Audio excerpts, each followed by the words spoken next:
எல்லோருக்கும் வணக்கம். Welcome to SK cine update.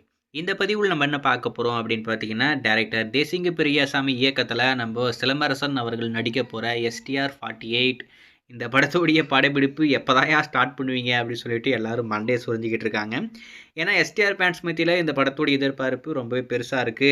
ஆனா எப்போ ஸ்டார்ட் பண்ணுவாங்க அப்படின்றது அவங்களுக்கே தெரியல. இப்போதைக்கு வந்திருக்கிற தகவலை பொறுத்த வரைக்கும் 2024 செகண்ட் ஹாஃப்ல தான் இந்த படம் ஸ்டார்ட் ஆகும் அப்படின்ற மாதிரி சொல்றாங்க. இன்னொரு அப்டேட்டுமே இருக்கு. இந்த எஸ்டிஆர் 48 வந்து டிராப் ஆயிடுச்சு அப்படின்னு சொல்லிட்டு. இந்த படத்தை கண்டிப்பா அவங்க பண்ண போறதில்ல. இந்த படம் பட்ஜெட்டா ரொம்ப பெருசா இருக்கு. அதுல குறிப்பா ராஜ்கமல் அவங்களுக்கு ஃபண்டிங் வந்து ரொம்பவே மோசமா இருக்கு.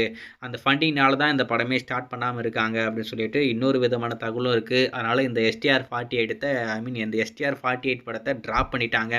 ஆனா இருந்தாலும் நம்ம எஸ்டிஆருக்கு அட்வான்ஸ் கொடுத்துருக்கிறதுனால இப்போ இந்த தங் லைஃப் படத்தை நம்ம மணிரத்னம் அவர்கள் பண்ணிக்கிட்டு இருக்காரு இல்லையா, நம்ம கமல்ஹாசன் வச்சு. சரி, அதுக்கு வாங்கின கால் ஷீட்டை நம்ம இந்த படத்துக்கு யூஸ் பண்ணிக்கலாம், அந்த படத்தை டிராப் பண்ணிடலாம் அப்படின்ற மாதிரியுமே பேசிக்கிட்டு இருக்காங்களாமா. அது எது உண்மைன்னு தெரியல.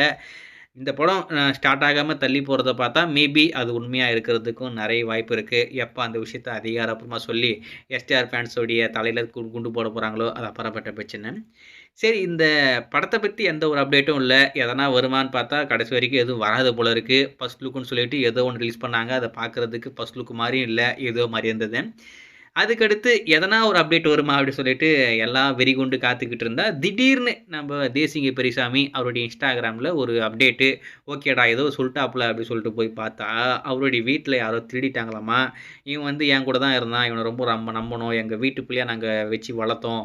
ஆனால் இவன் வந்து எங்கள் வீட்டில் திருடிட்டான், பணம் நகை எல்லாத்தையுமே திருடிட்டு எஸ்கேப் ஆகிட்டான். நாங்கள் போலீஸ் கம்ப்ளைண்ட் கொடுத்துருக்கோம், யாரும் நீங்கள் நம்பாதீங்க, இந்த ஆளை எங்கன்னா பார்த்தீங்கன்னா எங்களுக்கு இன்ஃபார்ம் பண்ணுங்க அப்படின்ற மாதிரி போஸ்ட் போட்டிருக்காப்புல. ஏன்டா படத்தோடைய அப்டேட் எதனா சொல்கிறேன்னா என்னடா இது அப்படின்ற மாதிரி எல்லாரும் மண்டே சொரிஞ்சிக்கிட்டு இருப்பாங்க.